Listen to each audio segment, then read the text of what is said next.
Welcome to my YouTube channel. तो आज का जो हमारा टॉपिक है वो है श्रम विभाजन का जो सिद्धांत दिया था आपके दुर्खिम जी ने, डिवीज़न ऑफ लेबर। तो इसको हम देखेंगे। वैसे सीरीज़ कंटिन्यू आ रही हैं, आपके पीजीटी की जो सिलेबस है उसे कवर कर रहे हैं हम। और फर्स्ट यूनिट हमारी कवर हो चुकी है, सेकेंड यूनिट है जिसमें हम ऑगस्ट कॉम्ट को, स्पेंसर को कवर कर चुके हैं। अब हम कवर कर रहे हैं दुर्खिम के, और उनकी बायोग्राफी को हमने कवर कर लिया है। उनके कंटेंट को, उनके जो कॉन्सेप्ट हैं, थ्योरीज़ हैं, उन्हें कवर कर रहे हैं।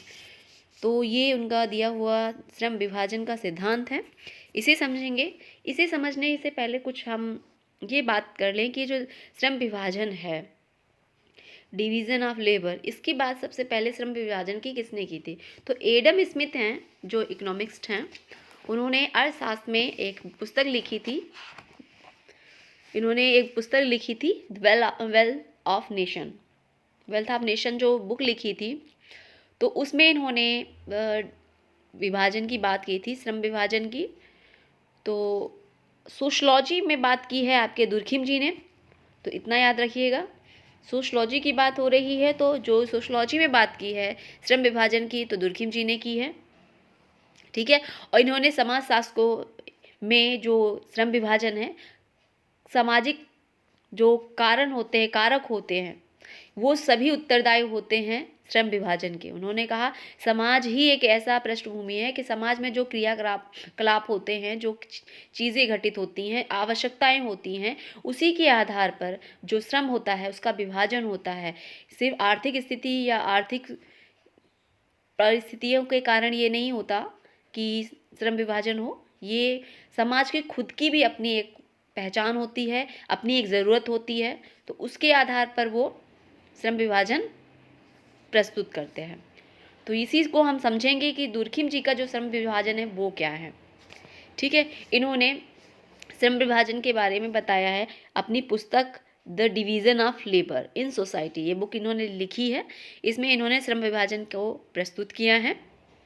दुर्खिम के अनुसार जो पहले प्राचीन समाज थे, प्राचीन जो आदिम समाज थे, वो सरल थे, जिसमें जो विभाजन हुआ था वो स्त्री और पुरुष, मतलब लिंग और आयु के आधार पर होता था।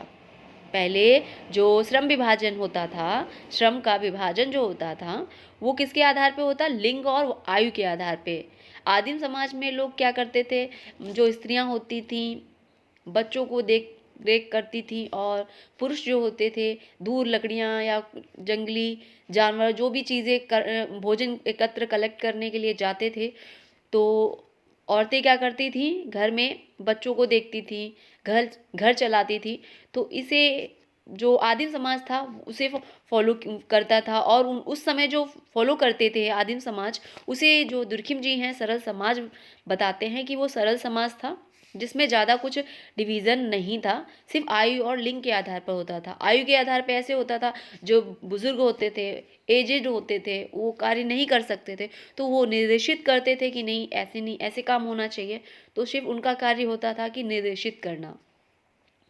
तो इस तरीके से इन्होंने बांटा है जो आदिम समाज थे। और फिर जो आधुनिक समाज आया, इसमें इन्होंने कहा कि धीरे धीरे जो आदिम समाज से होते हुए आगे जो समय व्यतीत हुआ, और जो परिवर्तन हुआ, जिसमें समाज में डिवीज़न आया, उसमें आधुनिक समाज में अब ये हो गया है कि समाज जो है अब जटिल हो गया है। जटिल कैसे हो गया है? अब जो समाज में विभाजन है, श्रम विभाजन, वो अब मनुष्य की जो इच्छा है उसके आधार में बंटा हुआ है। मतलब कैसे? अब ये है कि समाज जिसके पास जो योग्यता है उस आधार पे उस कार्य को वो करता है। पहले योग्यता या खुद की मतलब कोई क्वालिटी या कुछ गुण के आधार पे कार्य नहीं होते थे, डिवाइड नहीं था। अब क्या है, जो शिक्षक है वो टीचिंग कराता है, जो डॉक्टर है वो डॉक्टरी लाइन में गया हुआ है।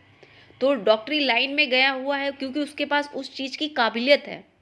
तो अलग अलग प्रोफेशन के अलग अलग व्यक्ति अब बढ़ चुके हैं, और जो बढ़ चुके हैं तो एक दूसरे पर निर्भर भी रहते हैं।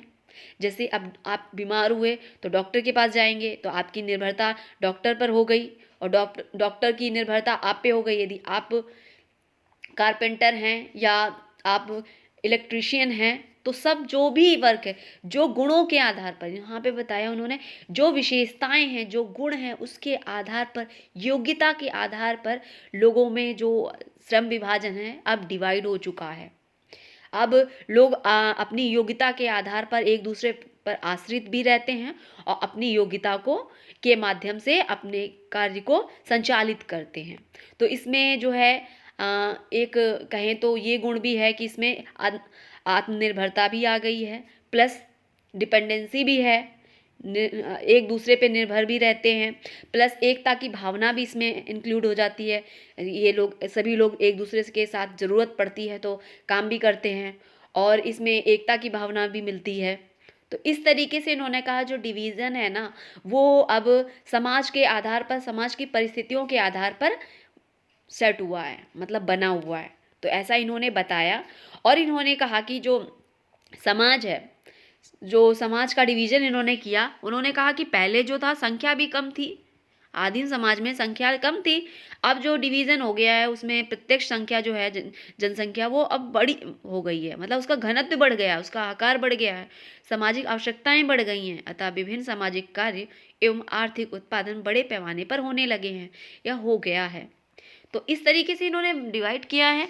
जो आपके दुर्खिम जी हैं, इन्होंने फिर आगे ये बात बताई कि जो हमारा डिवीज़न है इसका कारण क्या है। इन्होंने बताया कि जनसंख्या है के घनत्व के कारण ऐसा हुआ और जनसंख्या का जो नैतिक घनत्व है उसकी वृद्धि के लिए यहाँ उन्होंने समाज का नैतिक दायित्व बताया कि बढ़ती जनसंख्या के साथ साथ प्रत्येक व्यक्ति को समाज में उचित स्थान और कार्य प्रदान किया है श्रम विभाजन ने, है ना। तो इस तरीके से और उन्होंने बताया कि जो श्रम विभाजन है इसके परिणाम क्या हुए हैं। इन्होंने बताया समाज में सामूहिक एकता एवं संगठन का उदय हुआ है, व्यक्तिवादी भावनाओं का उदय हुआ है, श्रम का विशेषीकरण हुआ है, समाज का अनेक हित समूहों तथा व्यावसायिक समूहों में विभाजन हुआ है, व्यक्तिवादी गुणों और व्यक्तिवादी स्वतंत्रताओं को महत्वता मिली है, समाज में आपसी भेदभाव का जो भेदभाव है का उत्पन्न होना इसी डिवीज़न के कारण हुआ है, व्यक्ति की परस्पर निर्भरता में भी वृद्धि हुई है, एक दूसरे पर निर्भरता बढ़ गई है, अधिक धन तथा उच्च जीवन स्तर प्राप्त की इच्छा में वृद्धि हुई है, गतिशील अवधारणा प्रगति के तत्व इसमें निहित है। तो इन्होंने बताया कि ये जो डिवीज़न ऑफ लेबर है ये एक अच्छी चीज़ है, इसमें व्यक्तिवादिता भी है, एकता भी है, ये गतिशील भी है और ये श्रम का विशेषीकरण भी प्रस्तुत करता है, क्योंकि एक दूसरे को सबकी नीड होती रहती है और सब में विभेद भी उत्पन्न करता है, इसलिए ये जटिल भी है। एक माने तो ये जटिल समाज है। पहले का समाज इन्होंने क्या बताया दुर्खिम ने, सरल समाज है, लेकिन दूसरा इन्होंने क्या बताया, अब ये जटिल समाज है, क्योंकि ये अब इतना उलझा हुआ है, एक दूसरे की अलग अलग डिपेंडेंसी रहती है और लोग अलग अलग कार्य करते हैं। पहले सिंपल सा समाज था, लोग सीधे कार्य करते थे, सीधे बात होती थी, कोई ज़्यादा निर्भरता नहीं थी, आवश्यकता नहीं थी। ये कहें तो पहले आवश्यकता कम थी, लोगों के पास भोजन ही काफ़ी, मतलब रहने का लग्जरीज चीज़ों का उतना नीड नहीं था जितना अब है। तो इस तरीके से इन्होंने डिवीज़न ऑफ लेबर के सिद्धांत को प्रस्तुत किया है और इनके जो ये सिद्धांत इन्होंने दिया है तो इसमें जो आपके मार्क्स हैं वो क्रिटिसाइज़ करते हैं, ये कहते हैं कि जो आपका इन्होंने बताया डिवीज़न ऑफ लेबर ये अच्छी चीज़ है, तो इन्होंने कहा नहीं, मार्क्स ने क्रिटिसाइज़ करते हुए कहा कि ये ठीक नहीं है, क्योंकि जैसा कि आपको पता है मार्क्स जो हैं आपके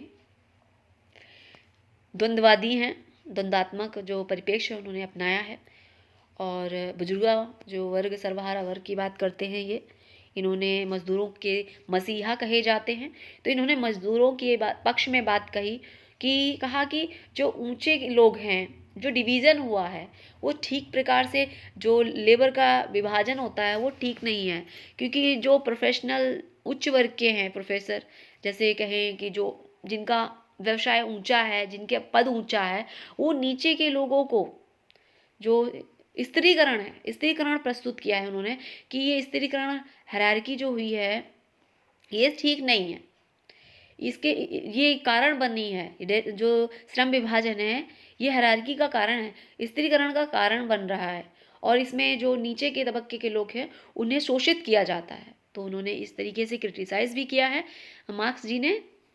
तो आई होप आपको ये जो श्रम विभाजन का जो सिद्धांत इन्होंने दिया था, द डिवीजन ऑफ लेबर, समझ में आया होगा। नेक्स्ट वीडियो में हम धर्म का सामाजिक सिद्धांत जो कॉन्सेप्ट है इनका, थ्योरी है, उसे कवर करेंगे। और आई होप आपको समझ में आया होगा कॉन्सेप्ट। और वीडियो अच्छी लगी हो तो लाइक ज़रूर करिएगा और कमेंट बॉक्स में मेंशन करिएगा कि आपको ये वीडियो कैसी लगी और वीडियो कैसी लग रही हैं, क्योंकि कंटिन्यू मैं वीडियो डाल रही हूँ, आप शेयर नहीं करते हो। तो प्लीज़ आई रिक्वेस्ट यू कि शेयर ज़रूर करें ज़्यादा से ज़्यादा लोगों के साथ, ठीक है। तो चलिए नेक्स्ट वीडियो में फिर मिलते हैं। Thanks for watch.